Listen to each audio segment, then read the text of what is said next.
The year is 1227. The once great Almohad Empire, a superpower stretching across Morocco, Algeria, Tunisia, Libya, and Al-Andalus, is on the brink of total collapse. Decades of war, betrayal, and political turmoil have left the empire in ruins. The Christian kingdoms of Iberia push further into Muslim lands, and powerful warlords carve out their own domains in North Africa.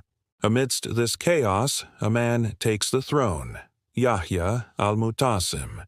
Unlike his predecessors, he does not rise through military conquest or cunning strategy. Instead, he inherits an empire already fractured beyond repair.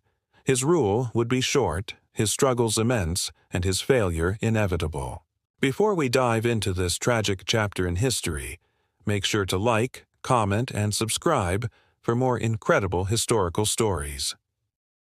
A fading dynasty. The Almohads in crisis. The Almohads had once been unstoppable. Under rulers like Yaqub al-Mansur, they had crushed their Christian enemies, defended Al-Andalus, and ruled over a vast Islamic empire. But those glory days were long gone. By the time Yahya al-Mu'tasim came to power, the Almohad state was in freefall. His predecessor, Abdallah al-Adil, had been overthrown and murdered by his own people. His reign had been marked by civil war, treachery, and desperate alliances with Christian rulers. The empire was fragmented, its enemies growing stronger, and its people divided by internal strife. When Yahya took the throne, he did not inherit an empire. He inherited a battlefield. The internal struggles. A ruler without power, Yahya al-Mu'tasim's first challenge was securing his own rule. His rise to power was not celebrated. It was contested. Many Almohad governors and generals saw him as weak and unworthy. They refused to recognize his authority, setting off a series of bloody revolts across North Africa. In Morocco, Marrakesh was no longer the stable capital it once was. Rival factions fought for control, and tribal leaders seized the opportunity to claim independence.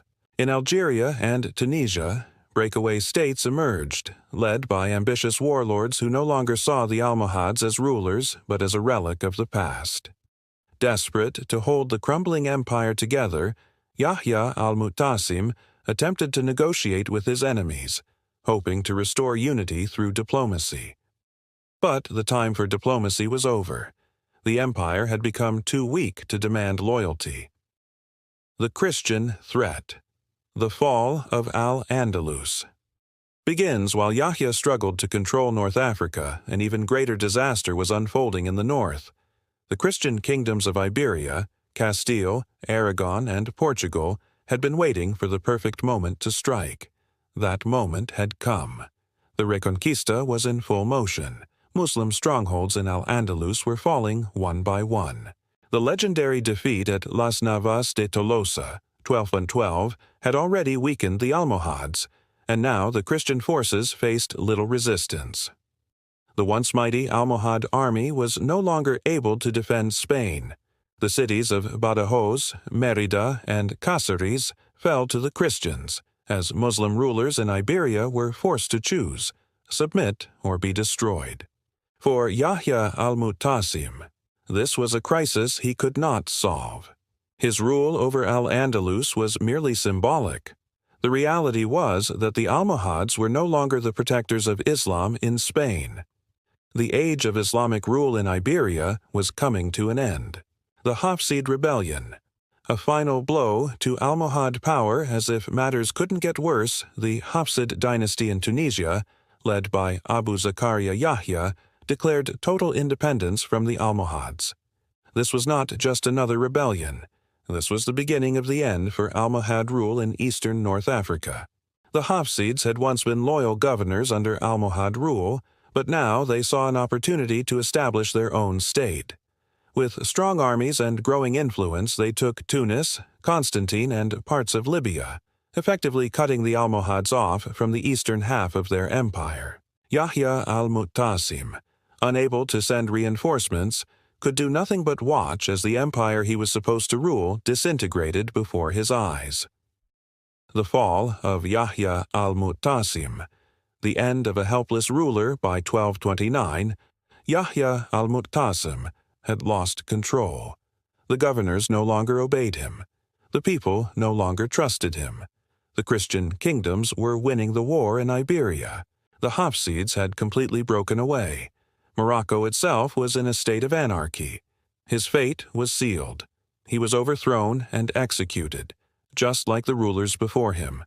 His short reign had been nothing more than a desperate attempt to hold together an empire that was already beyond saving. And with his fall, the Almohad Empire moved closer to its final days. Conclusion: the last days of a broken empire.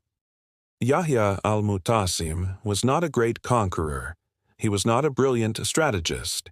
He was a man caught in the middle of a dying empire, unable to stop its fall.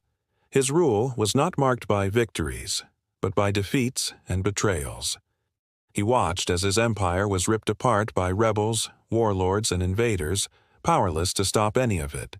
The Almohads had once ruled an empire that stretched across North Africa and Andalus, but in just a few decades their power had vanished like sand in the wind. Would they recover, or was their fate already sealed? Let us know what you think in the comments, and don't forget, like, subscribe, and hit the notification bell for more thrilling historical stories.